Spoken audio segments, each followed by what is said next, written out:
Powder ಬಳಿದುಕೊಂಡು ಬಂದು ತಾನು ಸಭ್ಯನೆಂದು ನಗುತ್ತಾ ನಟನೆ ಮಾಡಿ ಬಿಂಬಿಸುವ ಹೊರಗಿನ ಸೌಂದರ್ಯ ಮಾತ್ರ ಎಲ್ಲರಿಗೂ ಕಾಣುತ್ತದೆ. ಆದರೆ ಏನಾದರೂ ಅವನ ಒಳಗಿನ ಸೌಂದರ್ಯ ಕಾಣಿಸಿ ನಿಜವಾದ ಮುಖವಾಡ ತಿಳಿಯುವಂತಿದ್ದರೆ ಬಹಳ ಕಷ್ಟದ ಪರಿಸ್ಥಿತಿ ಎದುರಿಸಬೇಕಾಗುತ್ತದೆ ಎಂದು ಗಾಯಕರಾದ ನಾದಮಣಿ ನಾಲ್ಕೂರು ಅವರು ಮನುಷ್ಯನ ಒಳ ಮನಸ್ಸಿನಲ್ಲಿರುವ ಸತ್ಯವನ್ನು ತಿಳಿಸಿದ್ದಾರೆ.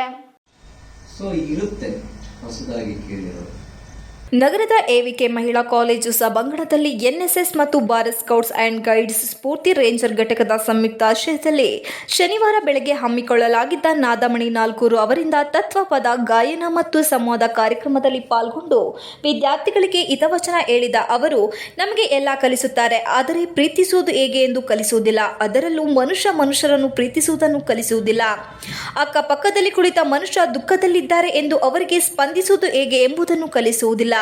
ಹುಡುಗ ಹುಡುಗಿ ಜೊತೆ ಹೇಗೆ ವರ್ತಿಸಬೇಕು ಎನ್ನುವುದು ಕಲಿಸಲ್ಲ. ಹುಡುಗಿ ಹುಡುಗನ ಜೊತೆ ಹೇಗೆ ವರ್ತಿಸಬೇಕು ಎಂಬುದನ್ನು ಕಲಿಸುವುದಿಲ್ಲ. ನಾವು ಹುಟ್ಟಿದಿನಿಂದ ಸಾಯುವವರೆಗೂ ಹುಡುಗ ಹುಡುಗಿಯರು ಒಟ್ಟಿಗೆ ಬದುಕಬೇಕಾಗುತ್ತದೆ. ಕೆಲಸ ಮಾಡುವಾಗ ಸಾರ್ವಜನಿಕ ಮತ್ತು ಕಲಿಯುವ ಜಾಗದಲ್ಲಿ ಎಲ್ಲ ಕಡೆ ಅವರನ್ನು ಬೇರೆ ಮಾಡುವ ಕಾನೂನುಗಳು ಮಾತ್ರ ಇರುತ್ತವೆ ಹೊರತು ಒಟ್ಟಿಗೆ ಬದುಕುವುದು ಹೇಗೆ ಎಂದು ಕಲಿಸುವ ಯಾವ ಕಲಿಕೆಯೂ ಇಲ್ಲ ಎಂದು ಬೇಸರ ವ್ಯಕ್ತಪಡಿಸಿದರು. ಪ್ರೀತಿ ಎಂಬುದು ಏಕೆ ಭಯದ ಸಂಗತಿ? ಪ್ರೀತಿ ಪ್ರೇಮ ಎಂಬುದನ್ನು ಏಕೆ ಇಷ್ಟೊಂದು ಭಯ ಆತಂಕದಿಂದ ಇವತ್ತಿಗೂ ಅರ್ಥ ಮಾಡಿಕೊಳ್ಳಲು ಆಗುತ್ತಿಲ್ಲ ಎಂದು ಪ್ರಶ್ನೆ ಮಾಡಿದರು. ಇದು ಆಧ್ಯಾತ್ಮಿಕವಾಗಿರುವುದರಿಂದ ದೇವರ ಅಂಗಗಳಿಲ್ಲ, ರೂಪಗಳಿಲ್ಲ, ಧರ್ಮದ ಅಂಗಗಳಿಲ್ಲ. ಆದರೆ ಸ್ವಲ್ಪ ಕಷ್ಟವಾಗಿದ್ದು ಹೊರಗಿಂತ ಒಳಗೆ ನೋಡಿದರೆ ನಾವು ಎಷ್ಟು ಕೆಟ್ಟವರು ಎಂಬುದು ಗೊತ್ತಾಗುತ್ತದೆ. ನಾವು ಪ್ರತಿನಿತ್ಯ ಫೋಸ್ ನೀಡುವ ಮೂಲಕ ಎಷ್ಟೊಂದು ನಟನೆ ಮಾಡುತ್ತಿರುತ್ತೇವೆ. ಎಷ್ಟೊಂದು ಮುಖವಾಡ, ಅದೆಷ್ಟೋ ಮಂದಿ ಮೇಲೆ ಅಸೂಯೆ ಇದೆ, ಎಷ್ಟೋ ಮಂದಿ ಜೊತೆ ಜಗಳವಿದೆ. ಇವೆಲ್ಲ ಒಳಗೆ ಇಟ್ಟುಕೊಂಡು ಹೊರಗೆ ಮುಖಕ್ಕೆ ಪೌಡರ್ ಹಾಕಿಕೊಂಡು ನಗಾಡಿಕೊಂಡು ಬದುಕಲಾಗುತ್ತಿದೆ. ಈ ಬಗ್ಗೆ ಕೇವಲ 10 ನಿಮಿಷ ನೋಡಿಕೊಂಡರೆ ನಾವು ಇಷ್ಟು ಕೆಟ್ಟವರ ಎಂದು ನಮಗೆ ನಾವೇ ಭಯಪಡಬೇಕಾಗುತ್ತದೆ ಎಂದು ಕಿವಿ ಮಾತು ಹೇಳಿದ ಅವರು, ನಾವು ಅದಕ್ಕೆ ಒಳ ನೋಡಿದರೆ ಹೊರಗೆ ಮಾತ್ರ ಚಂದ ಮಾಡಿಕೊಂಡು ಪೌಡರ್ ಸವರಿಕೊಂಡು ಲಕಲಕ ಎಂದು ಹೊಳೆಯುತ್ತಾ ನೋಡುತ್ತೇವೆ. ಏಕೆಂದರೆ ಹೊರಗಿನ ಸೌಂದರ್ಯ ಮಾತ್ರ ಕಾಣಿಸುತ್ತೆ, ಒಳಗಿನ ಸೌಂದರ್ಯ ಕಾಣಿಸುವುದಿಲ್ಲ, ಕಾಣಿಸುವುದಕ್ಕೆ ಆಗುವುದಿಲ್ಲ. ಏನಾದರೂ ಕಾಣಿಸಿದ್ದರೆ ಬಹಳ ಕಷ್ಟವಿತ್ತು. ಅದಕ್ಕೆ ಹೊರಗೆ ಗೂಡು ದೀಪದ ಹಾಗೆ ನಮ್ಮನ್ನು ನಾವು ಚಂದ ಡಿಸೈನ್ ಮಾಡಿಕೊಂಡು ಬದುಕುತ್ತಿದ್ದೇವೆ. ಆಧ್ಯಾತ್ಮಿಕ ಒಳಗೆ ನಮ್ಮ ಗೂಡುಗಳನ್ನು ಚಂದ ಮಾಡುವ, ಚೆನ್ನಾಗಿ ಇಟ್ಟುಕೊಳ್ಳುವಂತೆ ಮಾಡುವ ದಾರಿ ನಮ್ಮೊಳಗಿನ ಕ್ರೌರ್ಯಗಳನ್ನು, ಅಸೂಯೆಯನ್ನು, ಅಶಾಂತಿಯನ್ನು, ಬೇರೆ ಬೇರೆ ಸ್ವರೂಪದ ಕೋಪ, ತಾಪ ಯಾವುದಾದರೂ ನಮ್ಮನ್ನು ಸೋಲಿಸುತ್ತಿದೆಯೋ, ಈ ಜೀವ ಜಗತ್ತಿಗೆ ಯಾವುದು ಅಗತ್ಯವಿಲ್ಲವೋ ಅದೆಲ್ಲವೂ ನಮ್ಮೊಳಗಿಂದ ಒಳಗೆ ಸುಡುತ್ತಿರುತ್ತವೆ. ಅವುಗಳು ಖಾಲಿ ಮಾಡಿಕೊಳ್ಳಲು ಇರುವ ದಾರಿ ಆಧ್ಯಾತ್ಮ ಎಂದು ಸಲಹೆ ನೀಡಿದರು. ಆದರೆ ಅದು ಕಷ್ಟ. ದೇವರ ಹೆಸರಿನಲ್ಲಿ ಮಾಡಲು ಯಾರೂ ಹೋಗಲ್ಲ. ಆದರೆ ದೇವರ ಹೆಸರಿನಲ್ಲಿ ರಾಜಕೀಯ ಮಾಡಬಾರದು. ಧಾರ್ಮಿಕ ಹೆಸರಿನಲ್ಲಿ ನಿಮ್ಮವ ಎಲ್ಲರ ಮೇಲೆ ಏರಬಹುದು ಎಂದು ಹೇಳಿದರು. ಪ್ರಕೃತಿ ಸೇರಿದಾಗ ಮಾತ್ರ ಪುರುಷ ಕಂಪ್ಲೀಟ್ ಆಗುವುದು. ಇಡೀ ಎಲ್ಲ ಅಂಶದಲ್ಲಿ ಪುರುಷ ಇನ್ಕಂಪ್ಲೀಟ್ ಅಲ್ಲ ಎಂಬುದು ಒಂದು ಸ್ಪಿರಿಟ್, ಒಂದು ಚೇತನ. ಅದು ಗಂಡು ಅಲ್ಲದು, ಹೆಣ್ಣು ಅಲ್ಲ. ಆದರೆ ನಮ್ಮ ಭಾಷೆಗಳು ದೇವರು ನಮ್ಮನ್ನು ರಕ್ಷಿಸುತ್ತಾನೆ, ಶಿಕ್ಷಿಸುತ್ತಾನೆ, ಅಲ್ಲ ನಮ್ಮನ್ನು ಸಾಯಿಸುತ್ತಾನೆ, ಈಗೆಲ್ಲ ನಮ್ಮ ಭಾಷೆಗಳು ಕಟ್ಟಿಕೊಂಡಿದೆ.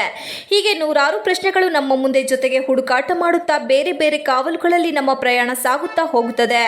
ಈ ವೇಳೆ ಕಾಣಿಸುತ್ತಾ ಹೋಗಬಹುದು, ದಾಟಿಸುತ್ತಾ ಹೋಗಬಹುದು, ಆದರೆ ಕಾಣಿಸಲಿ ಎಂದು ಆಶಿಸುತ್ತೇನೆ ಎಂದರು. ಎವಿಕೆ ಕಾಂತಮ್ಮ ಕಾಲೇಜು ಪ್ರಾಂಶುಪಾಲರಾದ ಡಾಕ್ಟರ್ ಯತೀಶ್ವರ್ ಕಾರ್ಯಕ್ರಮದ ಅಧ್ಯಕ್ಷತೆ ವಹಿಸಿ ಮಾತನಾಡುತ್ತಾ, ವರ್ತಮಾನದ ಸಂದರ್ಭದಲ್ಲಿ ಮನುಕುಲವನ್ನು ವಿಭಜಿಸುವ ಶಕ್ತಿಗಳು ಪ್ರಬಲವಾಗಿತ್ತು. ಮಾನವ ಕುಲವನ್ನು ಭಾವೈಕ್ಯತೆಯ ಬಂಧದಲ್ಲಿ ಬೆಸೆಯುವ ಅಗತ್ಯವಿದೆ.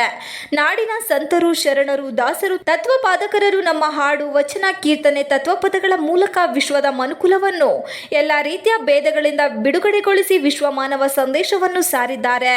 ಇಂದಿನ ಕಾರ್ಯಕ್ರಮದಲ್ಲಿ ಗಾಯಕರಾದ ನಾದಮಣಿ ನಾಲ್ಕೂರವರು ತತ್ವಪದಗಳನ್ನು ಹಾಡುತ್ತಲೇ ವಿದ್ಯಾರ್ಥಿಗಳಿಗೆ ಮನುಕುಲದ ಮಹತ್ವವನ್ನು ತಿಳಿಸಿಕೊಟ್ಟಿದ್ದಾರೆ ಎಂದರು.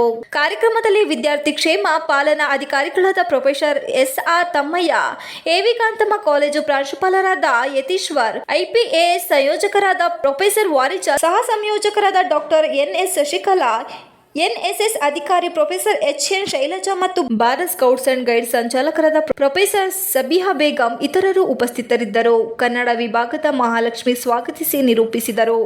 TV 46 Malenadu news, Hassan.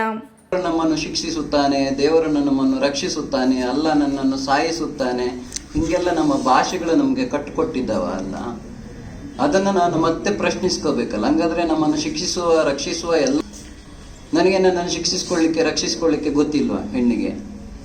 ಮತ್ತೆ ಆದಿಶಕ್ತಿ ಹೆಣ್ಣು ಅಂತ ಯಾಕೆ ಕತೆ ಹೇಳ್ತೀವಿ? ಮತ್ತೆ ದೈವ ಮಹಾತ್ಮೆ ಕಥೆಗಳೆಲ್ಲ ಏನು, ಯಾರಿಗೆ ಕಟ್ಟಿದ್ದದನ್ನು?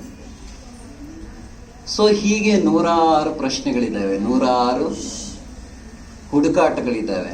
ಈ ಹುಡುಕಾಟಗಳನ್ನು ಮಾಡ್ತಾ ಮಾಡ್ತಾ ಮಾಡ್ತಾ ಮಾಡ್ತಾ ಬೇರೆ ಬೇರೆ ಕವಲುಗಳಲ್ಲಿ ನಮ್ಮ ಪ್ರಯಾಣಗಳು ಸಾಗ್ತಾ ಹೋಗಬೇಕು. ಆ ಪ್ರಯಾಣ ನಮ್ಮನ್ನು ಎಲ್ಲೆಲ್ಲಿಗೋ ದಾಟಿಸ್ತಾ ಹೋಗ್ಬೋದು, ಕಾಣಿಸ್ತಾ ಹೋಗ್ಬೋದು. ಅದು ಕಾಣಿಸ್ಲಿ ಅಂತ ನಾನು ಆಶಿಸ್ತೀನಿ. ಮುಂದಿನ ಹಾಡು ಕಬೀರ್ ದಾಸರ ಒಂದು ದೋಹೆಯ ಕನ್ನಡ ಭಾವಾಂತರ ಮಾಡಿದವರು ಗೋಪಾಲ್ ವಾಜಪೇಯಿ ಅವರು.